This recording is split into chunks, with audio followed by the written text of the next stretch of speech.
If we think about authorship, if we think about the plot as authorship, then we think about the author creates the scene,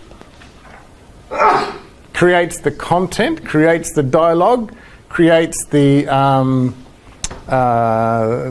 storyline, creates the locations, creates basically everything that you need to do to actually make this film whatever to relate to that form of authorship. We could call the authorship murder on the Orient Express. Okay, so if you look at Agatha Christie, then there'll be a certain authorship, and you know that somebody's going to get bumped off, lots of people are going to be suspected, and somebody's actually going to put it all together and finger the guilty person. Only after making everybody else feel a little bit guilty for their role in it. Okay? That's the complete authorship, or the plot of her stories. Poetry will have different authorship. You know, children's things might have the same authorship actually, but you know, love stories. And basically, it's the director's job with interpretation to actually make that authorship actually come alive. Is that okay? So, the authorship depends on what model you're authoring from. Or the result depends on what model you're authoring from. So, if you think about authorship in terms of relationships, what's the dominant model? What's the dominant meme? What is the dominant meme, by the way? Monogamous.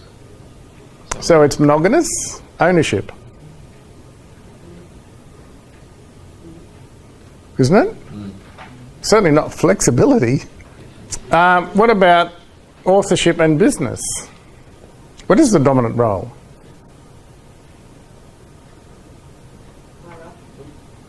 Well, not only is it hierarchical, but it's basically win at any cost. You don't go under.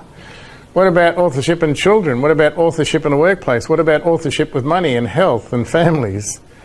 If you think about enculturation socially engineers the emotion of authorship and the psychology of authorship so that you actually become less productive than your true potential. That's the dominant meme. Because the dominant meme doesn't actually want you to be that productive. It only wants you to be obedient. It only wants you to engage in your own servitude and lock yourself in that process. That's what it wants.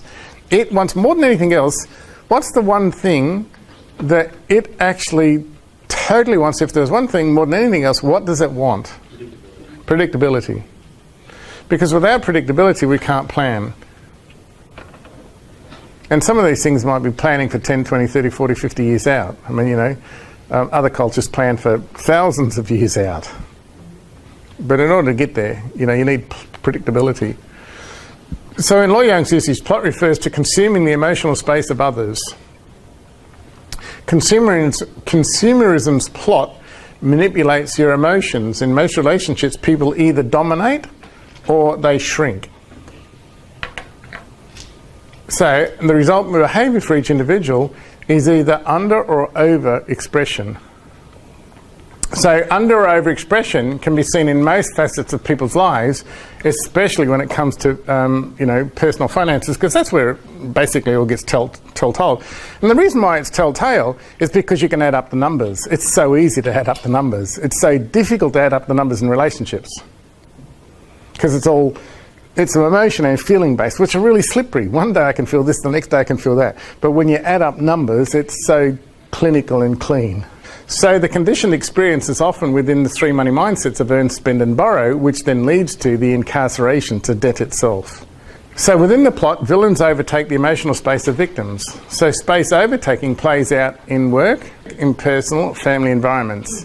So space overtaking suffocates. So for example, you know, if we're at 50-50, that's already the suffocating point. If it's 60-40, it's just more suffocation of that person. If we're actually 70-30, it's more suffocation. So it suffocates, it prevents people from fully expressing who they have the potential to be and who they actually want to be.